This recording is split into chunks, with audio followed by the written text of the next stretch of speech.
I'm Sam the Gassique. And I'm Dreadful Dan Gallagher. And we're two old buddies that have lived our life at the edge of the mainstream. So come join us where things are a little odd.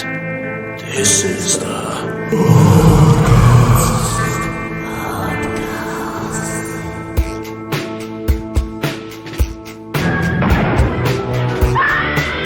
You've got to believe it.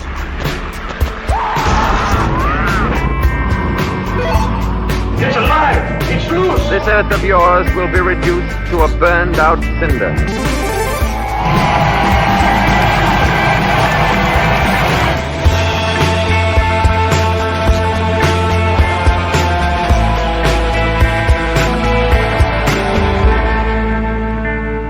Hey everybody, welcome to Oddcast Movies, Music and Gaming. Here with me on this very special episode, because every episode is very special, it's Dreadful Dan. Hello Dan. Hiya, how you doing? I'm good. And how are you? Very good, thank you. Yeah, looking forward to another scintillating chat with you on an odd thing. On an odd thing. Well, today's one is very odd for a variety of reasons. And Dan, it's about to get hot in here because we're going to be talking about Hotline Miami.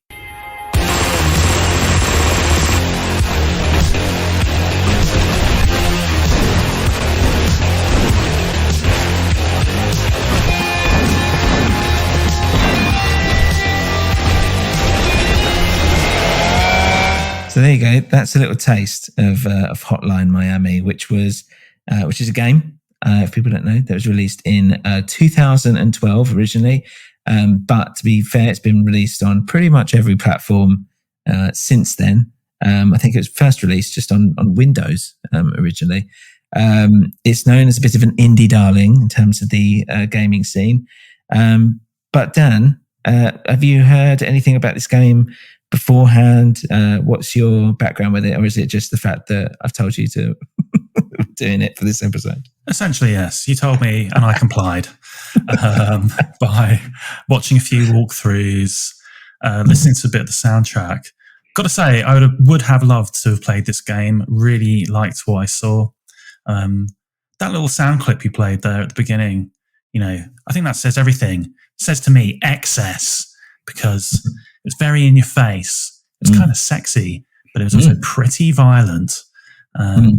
Sounds there of blood being splattered, bones crunched, shotguns fired. And I think that's mostly what appealed to me. Yeah. I do like some violence in games, but I also like my old games. Yeah. I basically stopped gaming in the mid-90s. And anything that kind of harkens back to that era is very appealing. So I liked that whole top-down look. Yeah, I liked I did still bleed into the very early PS1 days, so I did see and enjoy that whole Grand Theft Auto vibe. Yes, true.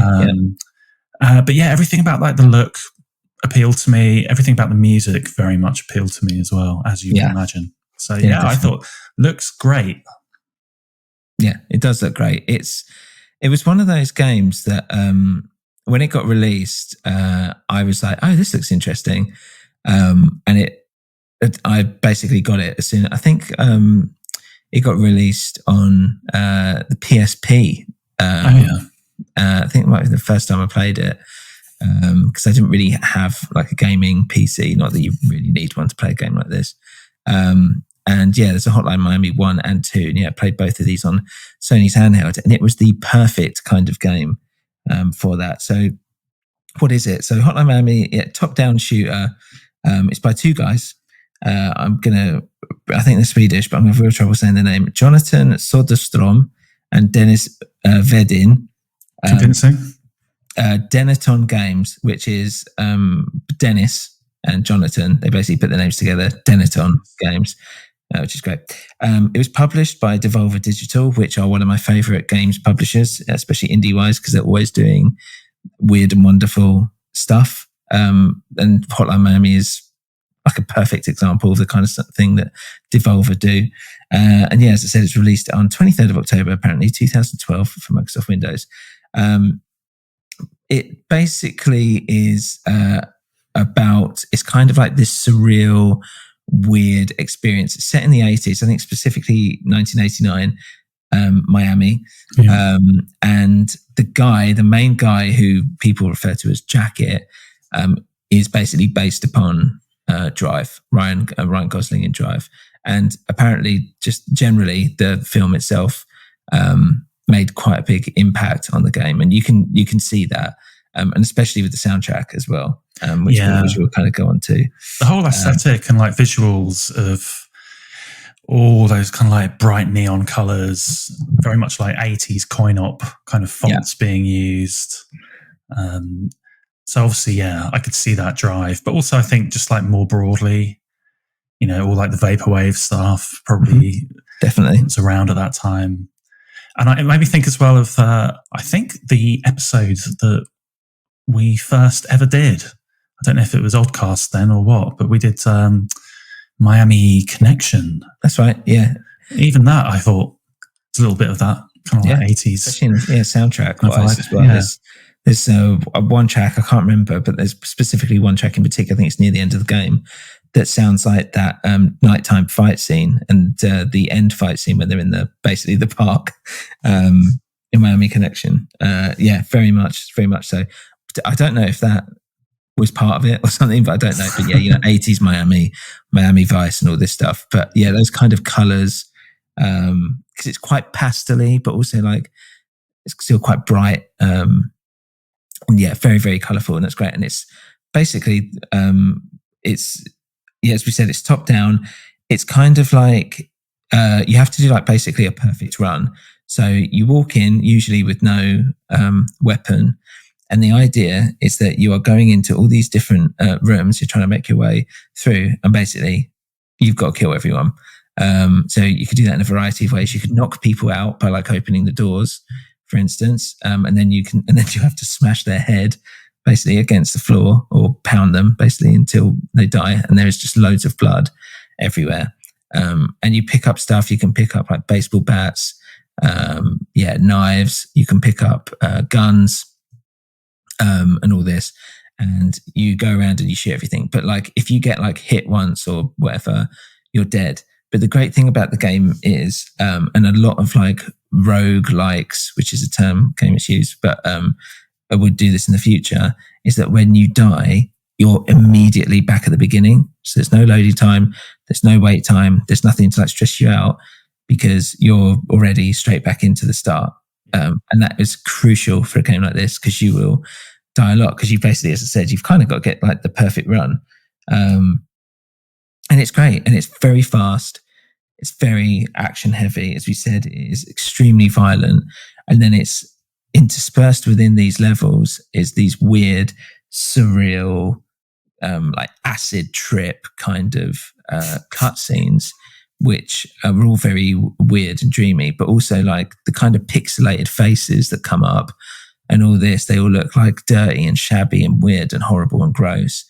And it just looks great. It's got a really fucking cool, weird aesthetic to it. Yeah, it's that neo-noir thing. Yeah. Remind me a little bit of the like intro to Streets of Rage as well. Yeah. That thing of like the shadowy syndicate. Who are these people? Crime going on in Miami. Yeah, definitely. I loved those cutscenes. I thought they were really cool. And I really liked the dialogue. Yeah. That actually made me laugh. Yeah. Because he's getting these phone calls, isn't he? That basically give him his mission. Yeah. But they're all coded. Or they're all euphemistic, let's say. They're not coded, but it's kind of like I'm looking after some kids and they need disciplining.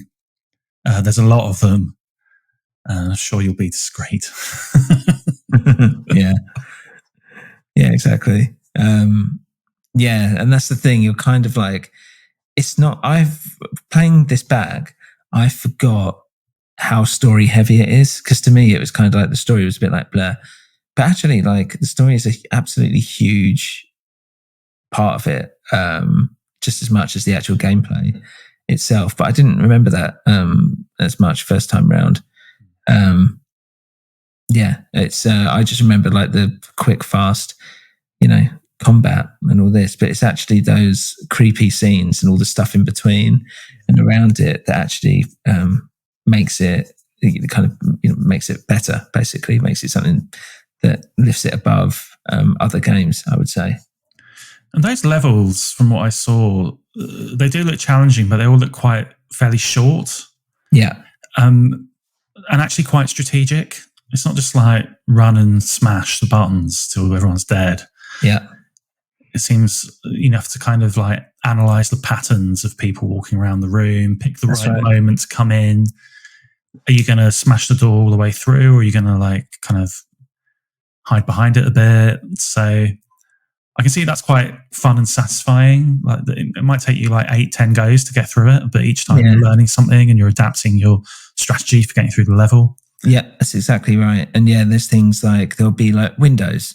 So they'll be able to see you through that. But at the same time, it means you can shoot through them if you've got a gun, for instance, things like that. And she said, yeah, like they're all in a pattern, like an old school game. So there's a stealth element to it as well, a little bit. But for the most part, it's kind of like there's loads of henchmen. You get kind of like bigger dudes, I would say, that take a few shotgun blasts to the belly before they go down. And there are dogs as well. And then you kind of have the odd like boss or whatever, like a special character or whatever that you have to fight against. And yeah, it's very simple, and you're just kind of making your way through it, taking these orders, going out, killing people, and yeah, progressing through the story. But yeah, I'll tell you a little bit more about the production of how it actually came to be. So apparently this is a spiritual successor to a game called Super Carnage, which one of the guys has been working on since he was 18, which is very similar, top-down shoot 'em up. But yeah, apparently it just got cancelled. But it wasn't until that the two of them met, and the guy Dennis Vedin, or Wedin, however you say it, who was actually in a synth punk band called Fucking Werewolf Asso. They met up together and they did a promo game for the band, and it was called Keyboard Drum Set Fucking Werewolf. And then they did another game called Life Death Island, which was cancelled, unfortunately. And so yeah, they were like, okay, it keeps getting cancelled, we keep fucking this up, basically. So let's go back to Super Carnage, because that was quite cool. And then they started developing Hotline Miami. So did Super Carnage come out?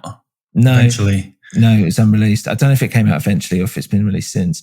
But, or did it just evolve? Yeah, it just kind of evolved from that. So it sounds as if like the Jonathan or whatever showed Dennis and was like, here's this old game I designed, maybe we could do something with this. And that Dennis guy was like, yes. Like, I've just seen Drive. Yeah, basically. Yeah, he would have been. It's like, and yeah, that was it. Like, Drive was a big influence. Apparently, David Lynch was a big influence as well, which you can see. Just in the Blue Velvet-esque violence. Yeah. But the fact that it's kind of like that, kind of surreal, and in some of the dialogue as well, you can kind of tell, but also like the way that Lynch would use, I'm making this up, they've not said this, but also the way Lynch would use like quite banal everydayness and then just have something a little off. Yeah. And that kind of builds up as the game goes along, because it starts off fairly normal-ish to a degree, and it gets more nightmarish as it goes through, and you find out why later, which we'll come to. Yeah, okay. I was going to say that hazy kind of like surreal nature just made it feel a bit like, again, it's kind of contributed to like the woozy 80s Miami vibe of like off his head on too much coke. Yeah, that's definitely part of it. Well, that's what, then the whole thing is like, it's all about, he gets news clippings and it's talking about, it's all linked to drugs and all this stuff. So yeah, it's definitely part of it. What was cool is that Devolver actually opened a phone line in Miami as part of like the promotional thing, and got people to call and leave voice messages of their own. And then apparently once the game was actually released, they made a trailer using those recordings, which is pretty cool. I thought. Yeah, I like that. Yeah, it's good, isn't it?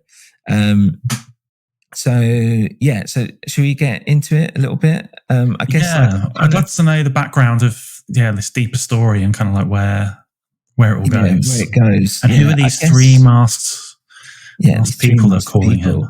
Well, the masks. I should talk about the masks. So the part of it, as you're going through these levels, you choose a mask that you can wear, and you go through the thing with the mask. But the thing is, the more you play it, the more points you get, the more masks you unlock.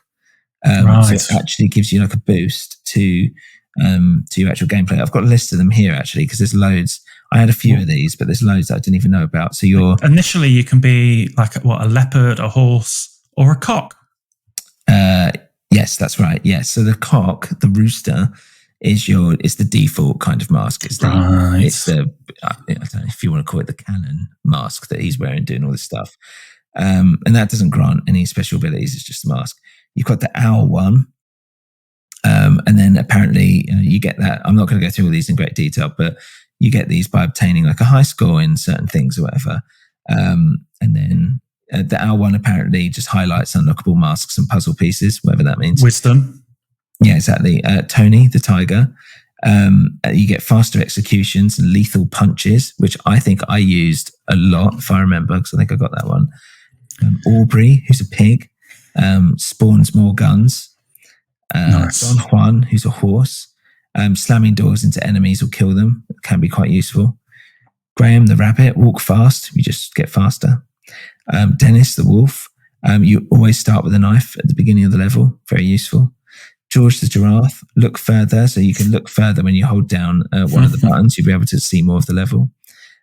Ted, the dog. The dogs don't attack, which after a while is actually very useful because some of those dogs can be a right pain. Rufus, the elephant. You won't die when you're hit by the first bullet. So that can obviously really help you as well. Rami, the camel, extra ammo. So you get a third more bullets to your magazine. William, the monkey, rip and steal. You steal the enemy's weapons when you perform a standing execution. Peter the unicorn, quiet gunshots means it reduces the amount of noise. Sometimes when you shoot people, everyone will just come bam, bam, bam, bam, and running in because they've obviously heard you do it. Zack the frog, longer combo window. So combos, the more people you kill in a short space of time, you get a combo, your points go up, blah, blah, blah. So he makes the combo multiplier last a bit longer. Oscar the mole, just darkness. The game gets a dark red filter. Rick the fox, good shot. Enemies will always die in one bullet. Apparently, you can also get better accuracy one as well. I don't know what that means. Brandon the panther, walk faster.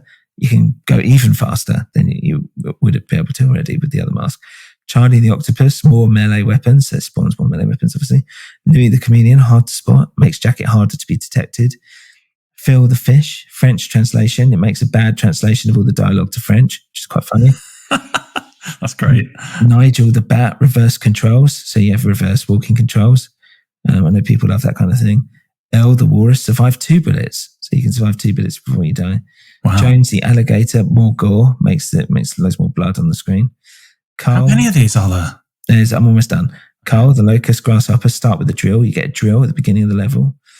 Jake the cobra, killing throws. You kill enemies when you throw weapons at them. Rich the rat, you start with a silenced Uzi. It's pretty good. Russell the bull, raging bull. Apparently this was exclusive to Xbox One, PS3, PS4, Vita, Switch, and Stadia. You get a black and white filter. Hang on, did you say a fetus?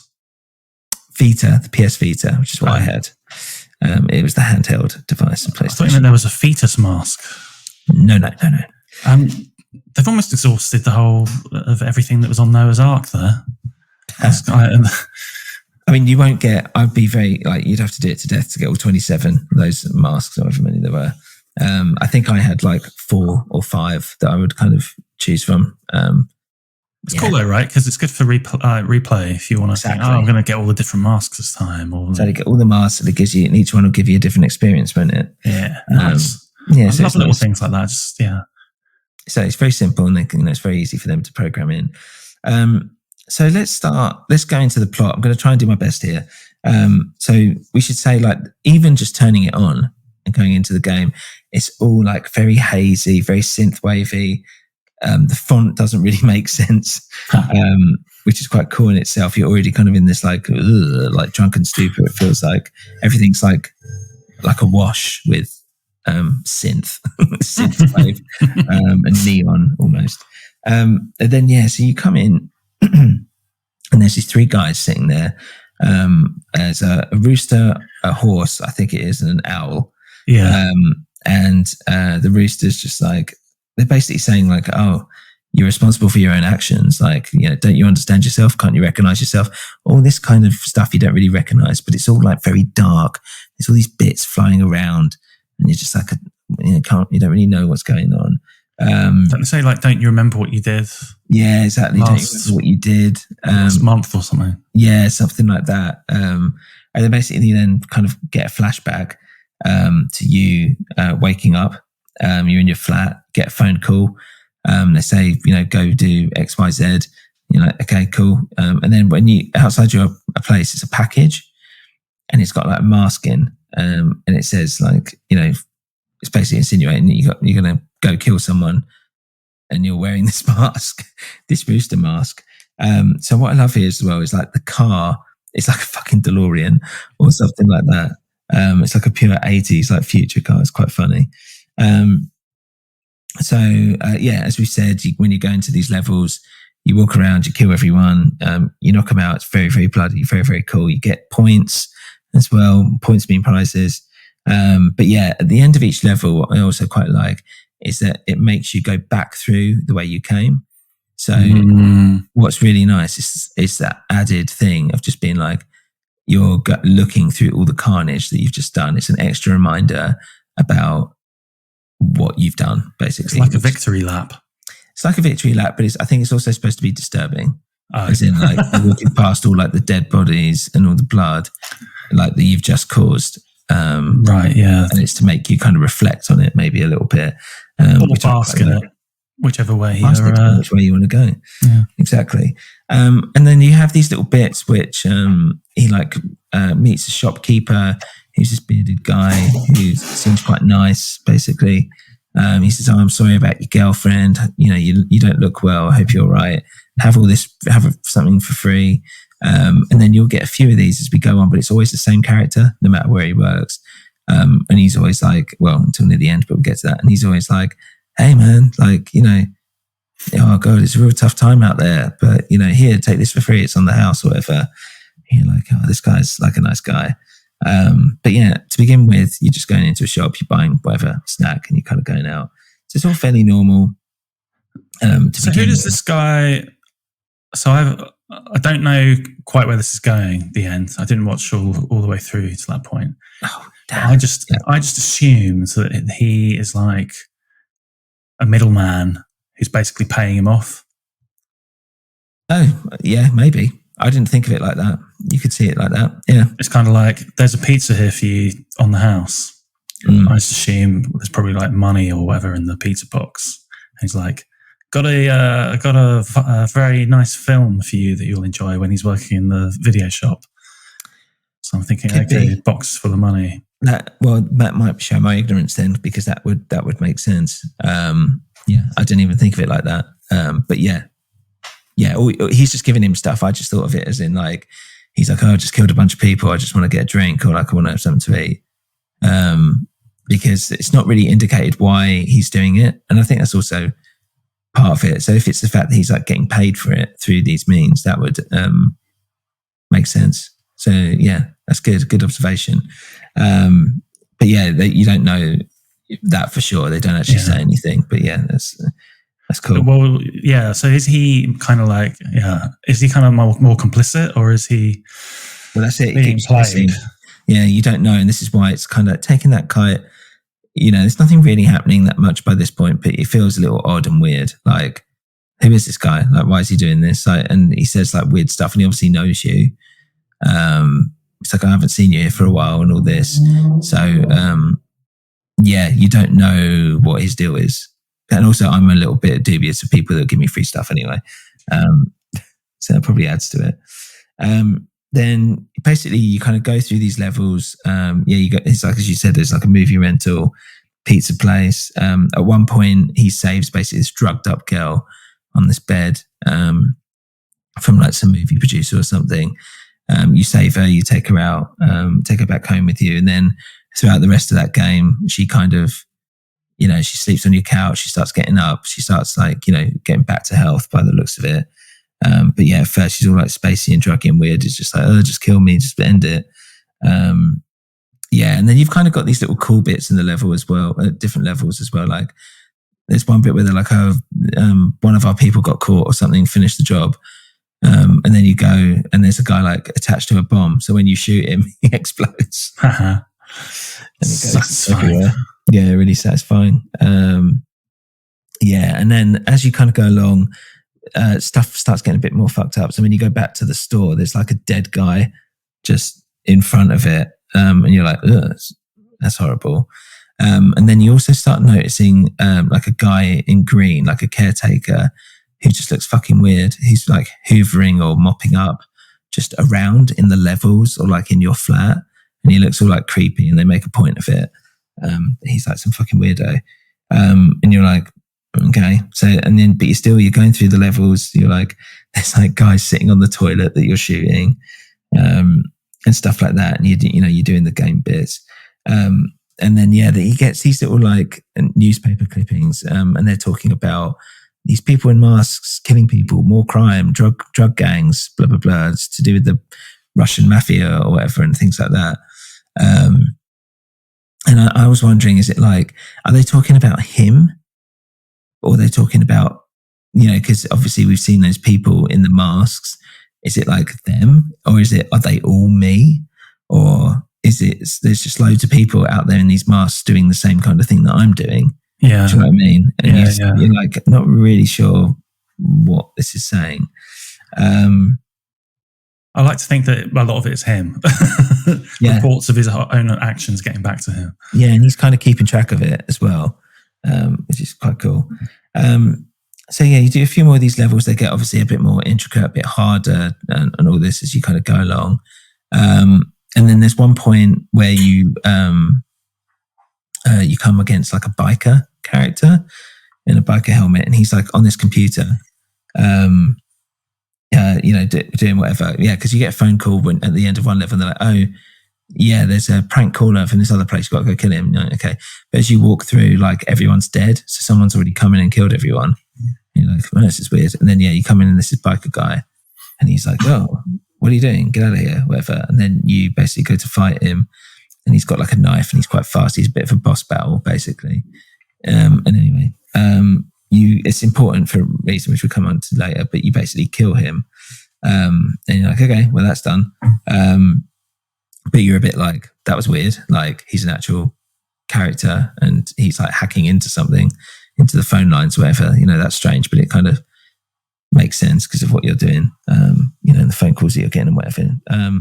And then, so you have a few more levels. There's like a nightclub level, which is really cool. If you remember seeing that. Yeah. There's a few of those that come towards the end. But yeah, as you're kind of doing more of these levels, the shops that you're going to, there starts to be like dead bodies on the floor that suddenly like disappear or something. And they're like, "Oh, did you see that? Did it go?" Or whatever. And you're like, okay, it's getting more and more surreal, more and more nightmarish and horrible. And like the people that he's killing are starting to like be, that you're killing are starting to like appear, and all this. And then suddenly your screen starts like going like an old TV. So it's kind of breaking down that fourth wall, as in like, like you playing the game is starting to get interrupted, which I thought was quite cool. Yeah, always like stuff like that. Yeah, exactly.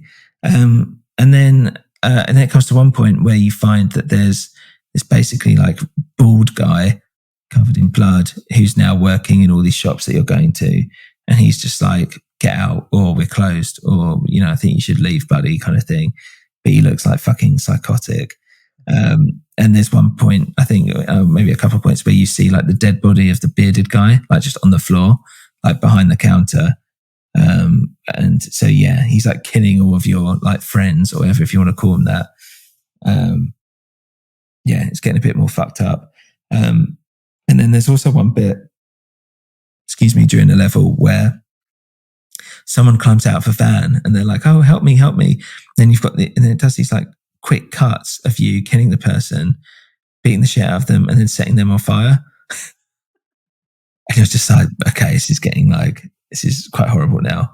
And I think it's after that bit you go home back to your flat and your girlfriend's like just dead in the toilet. And you're just like, oh fuck. And then you go into the lounge and there's some guy in a rat mask who's like, oh, you're back, hey. And he just shoots you dead. And then it goes even more nightmarish and you see you like wake up again and then you see just your body where you've just been shot. And then it talks about like, oh, there's like a warm bed waiting for you or something like that. And then you're suddenly like in this like hospital outfit, I guess. And you walk up and you see like your body in like a hospital bed.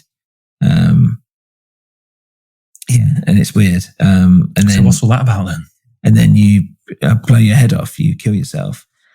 And then you find out it cuts to a hospital and you're in a coma. The whole thing has just been some fucking coma dream in your head. And then you're overhearing like what they're talking about. Well, I don't know if you're I suppose you are overhearing it because he wakes up after this, but they say how the girlfriend is dead. He's been like this for ages. He's the only guy that can identify the killer. And he's like, they're like, oh, he's locked up, but we're going to have to let him go soon because this guy needs to hurry up and wake up, basically. So yeah, all the Jacob's Ladder thing. Yeah, exactly. And then you wake up out of your coma. You basically break out of the hospital. You go back to your place. So you change into your like normal clothes. You see like the white outline of where your girlfriend was in the toilet, in the bathroom. Everything's like all horrible and bloody. It's like a crime scene, obviously. And it's like, yeah, it's really like a bit nasty. Yeah. And then the phone rings. This bit, well, the phone doesn't ring. This bit's cool. Does the phone ring? No. Oh, you don't know. You're just saying it. Just lying. Just lying. And then you basically go to the police station and you kill every single policeman. It's like Terminator, like where he goes to the thing, and you're just walking through, you're just killing everyone to get to this guy who killed your girlfriend. And then as you get down there, it's that bald guy that you'd just seen in your coma dream who had killed your mates, who's surfing in the bar. And he's like, yeah, he goes, I don't know what you want me to tell you. Like, they just told me to do it. It wasn't anything personal. I haven't got any answers for you. And he's kind of saying things that you've heard from, the three masked people in your like fever dream thing. Right. Kind of repeating some of that stuff and some of the stuff that you've heard. Where it's like, you can ask me a question, but I haven't got an answer. Like, I just did it. Like, they told me to do it. And, that's just it. He's like, I got the phone calls as well. You've obviously had them. And he's like, I'm just like you. I just went in and killed people or whatever. So that's quite cool as well, in that it's like, it makes sense that all that information would feed into that kind of horrible dream. Yeah, exactly. But also like that thing of he's got a phone call and been told to do it. Like, you don't really know why you've killed any of these people. Like, if it was the other way around and he was asking you, like, why'd you do it? You'd be like, I don't know. Like, I got a phone call and I just went and did it. Like, yeah. I don't know. But he gives you an address or something, and then I think you can either have a choice of killing him or leaving him. It's up to you. But you go to this nightclub, and all these nightclub bits are really cool. And then the owner's like, oh, okay, I'll give you the address, and he gives you another address, and then you turn up, you kill this guy and these honchos. Honchos, is that a word? Henchmen. What's a honcho then? Head honcho. Head honcho. Yeah. Okay. Right. True. That's probably where I've got it from. And I love the music here, like throughout. I know we'll kind of come onto it later, but it's like super distorted and really gritty and angry. Because obviously this is kind of like you're on a revenge trip now. And this guy's like shooting machine guns, and you're trying to like get another gun, I think, from the middle. But then he's just like, oh, I can see how this ends. And then he just blows his head off. So you don't even really get a boss battle. Then you get a phone call and it's like, hey, keep the noise down. down there. Jesus, trying to get some sleep. And then you go up in a lift and it's just some old guy in a wheelchair. And you shoot the old man basically in his face. He dies. You take your mask off and have a cigarette on the balcony.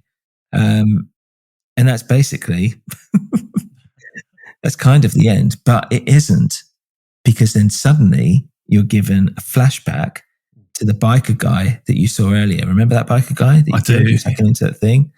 And he's like in the middle of like beating someone up. He's like, he's basically complaining that he's bored of killing. Like, he's like, I want some excitement, but it's ridiculous. I want out. I'm bored of this and all that. And the guy's like, I don't know what you could do. Like, I'm just some guy, like whatever. And so now you get your biker guy. He's a bit more quicker. And he's got a knife as well, which is very useful. You can throw them and stab with them and stuff. So it kind of adds a bit, you kind of mix it up a little bit in terms of the gameplay here. And there's some kind of, they start talking about some kind of political undertones or whatever, but you're not quite sure. And I'm still not quite sure by the end. But then, you get to that bit where you killed the biker guy, but now obviously you're the biker. And then, but it's a bit different this time because you kill Jacket, the character. Yeah. So that's weird. So it's like, okay, that was strange. So what happens now? And then you escape. And then basically you find out that this cleaning crew that you've seen around did it, basically. They're the ones that have set up this whole thing, apparently have been making the phone calls. And that, and now you can get kind of two different endings here. You can either, if you found like certain scrapbook bits or something throughout the levels, you can basically work out their code. Yeah. And they're like, oh yeah, okay, cool. We're part of we're patriots. We're all about, we want to get rid of the Russians and the Russian America alliance and all this stuff. And so that's why we're trying to fuck everything up and all this. Apparently if you don't find all the stuff, they're just like, I don't know, we were bored. And I think that's the ending that I've had. They're like, yeah, we just got people to kill each other because why not? Because we can. But yeah, if you get the political ending, if you find all the stuff about how they're doing it for America, yo. God, yeah, that's the ending you want. You don't. That other ending's like deflating. Yeah, a little bit deflating.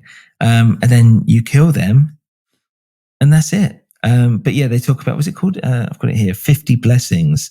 And they've basically been using, you might notice that there's these like newsletters that go out that you see in your flat. They've basically been using this membership to carry out the killings. To stop this relationship between the Soviet Union and the United States. Nice. I like that it ties back to that good old 80s Cold War. Exactly. Paranoia. Yeah. And I think part of it as well, is that, and to do with the old man and all this stuff, is that there's always someone else. I think that's part of the narrative, is that you'll never reach, there is no end boss. Do you know what I mean? Yeah, okay, yeah. Because the cleaners are like, oh, we're just the tip of the iceberg. Yeah. And it's like, there's always a bigger thing. You think you kill the head honcho, you think you get the killer, and then he goes to the club, and then he works for someone else, and he works for someone else, and he works for someone else.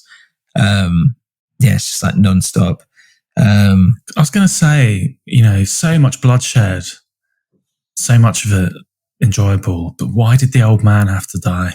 Just an old man in a wheelchair. Well, he was apparently in charge of it all, but at the same time, he wasn't. But yeah, those two cleaner guys, I have a feeling that they're supposed to be the two developers, which would make sense. It's the right way. Right, I found a way to write yourself into a game. Yeah, exactly. But so yeah, that's basically the plot. But it is, for me, super fun. I liked how surreal and nightmarish and horrible it was, even towards the end. Because even the fact that you're the biker and you kill who you've just been playing as, just fucks up that narrative as well. And it doesn't try and explain it or anything like that. It's just I don't know, just believe what you want. What story do you want? Yeah, it's up to you. Yeah, and I really, really enjoyed that. But yeah, the style of it is cool. I love the pace of it and the fact that, as you said, it gives you that opportunity to kind of experiment more with how you want to play a level. And yeah, you get a little bit further each time. You're learning a little bit more.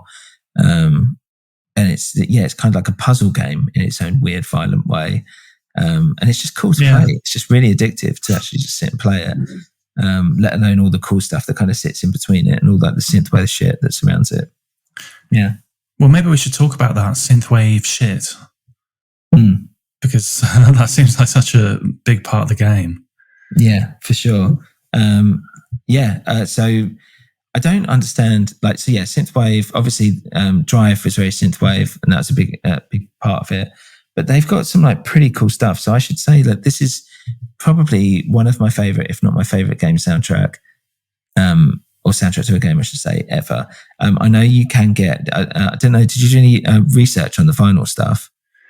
I did, but if you want to know about that, then you have to come to Nerd's Corner. Oh, okay. Well, let's go there right now.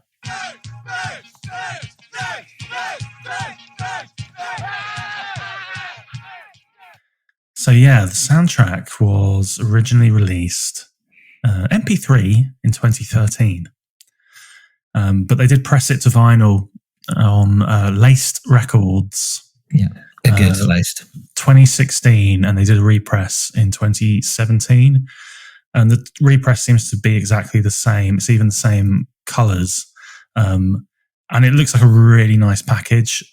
It's 3 discs, so you've got this kind of like trifold, gatefold sleeve, and each panel's got one of the like masks, basically. Yeah. You got the horse, the rooster, and the owl.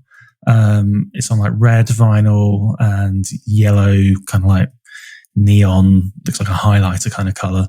So it's like really brash, funky, in your face packaging. And one of the discs is black as well. Loads of people saying really great pressing, sounds really good.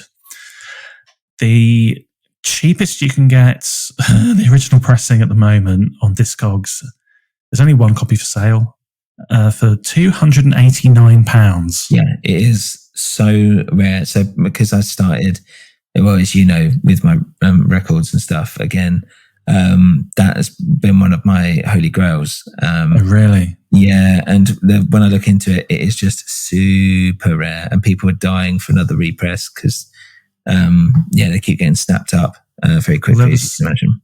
There was only 5,000 copies of this first pressing. Apparently, it was a Kickstarter thing.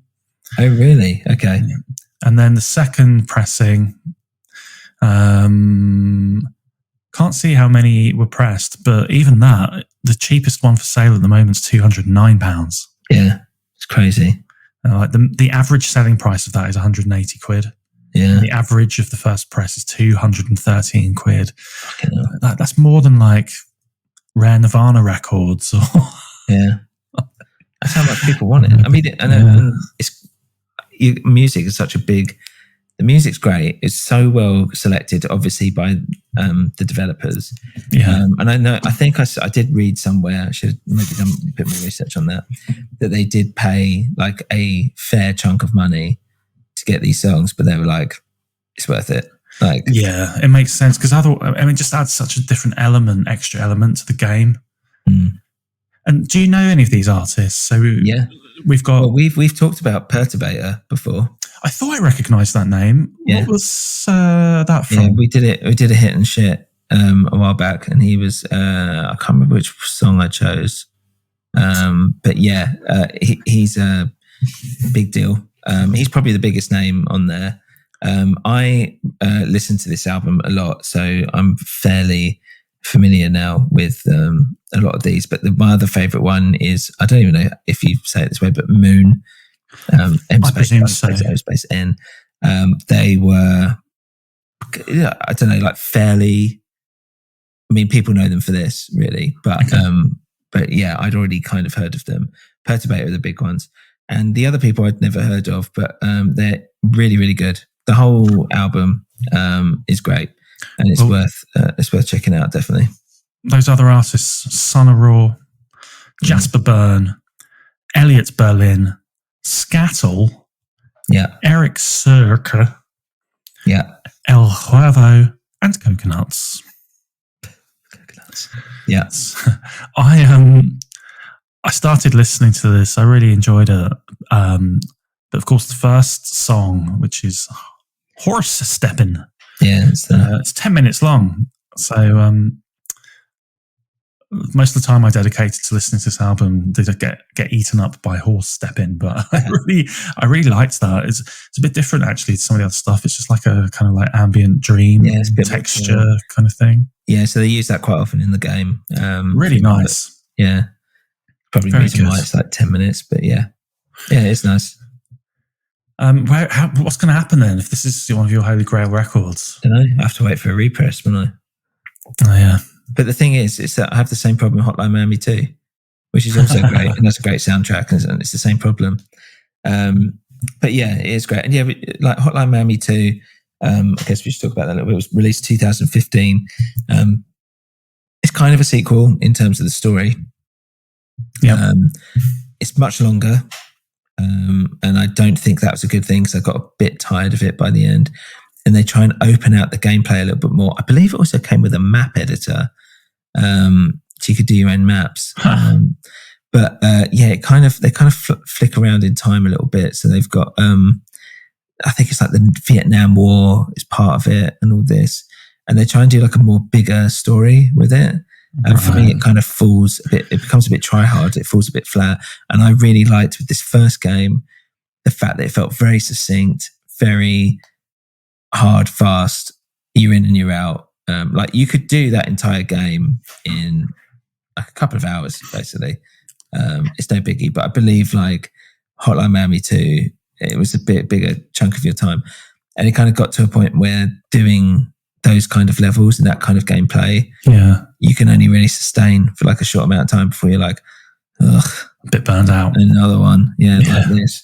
That's a shame. Yeah, it was still good, and it's still got a really good soundtrack, and there's still some really good bits in it. But I was like, they've tried to make this the big sequel, and it just didn't have nearly the same impact as this one, first one. Which is Hotline Miami 3. I think they stopped. I think the two of them were like, we're done. I know. I'm surprised another developer or another like games publisher hasn't picked it up and just kind of like reskinned it or something with a different theme. Like you could easily do some kind of like killing monsters or something in castles and dungeons and things. Yeah, true. I mean, like you still can get that like 16-bit, I suppose maybe it is. Aesthetic games thing, and also as I said, like it's kind of like a roguelike. So roguelike is basically where it's this, you're almost playing the same game again and again, but each time you get a little bit further, you get more experience. Maybe you've unlocked something, maybe you unlocked a door, maybe you've been granted a new ability, but essentially you're kind of like starting the game again each time that you die. So it's not quite like that because it's still levels and things like that, but and that's also usually got a very fast refresh rate in terms of the game. So I don't know. Not that started it or anything like that, but not at all. But I feel like people have kind of taken that aesthetic, done something similar, and all this. But it's not. Hotline Miami definitely stands like on its own in terms of, no one's kind of gone like the surreal route with it, if you know what I mean. But yeah, you're right. Like it's not really. It's something that's quite simple that people could easily just rip off. Yeah, and I don't think anyone's quite done it, or maybe they have, and I'm not aware of it. I don't know. But yeah, if there are other similar games out there, do hit us up and let us know. Exactly. So yeah, I think that's it for Hotline Miami. But yeah, I really, really enjoy this game, and I do think it is odd. Came out of nowhere, made really cheap, did really, really well. Like sold a lot, I believe. I haven't got how many in front of me here, but it's done really well. And you can get it on everything. You can get the Hotline Miami collection, which is 1 and 2, and you can get that for everything: Switch, Stravia, whatever it's called, Stadia. Sorry, and any other platforms, your PlayStations, your Xboxes, whatever. And yeah, as I said, it's a couple of hours. Like you can smash it out and do it in one sitting if you really wanted. It's worth doing. Lovely. Well, I'm going to get straight onto my phone, wait for the call. Maybe I'll get a cryptic summoning to clean up some trash. Yeah. Well, yeah, just stay away from my house. Yeah, and I'll try and stay away from the doors. Cool. All right. Well, that's it, guys. That's another episode of Oddcast over and out. Thanks everyone for listening. And I guess we'll see you on the next one. Stay odd, people. Bye.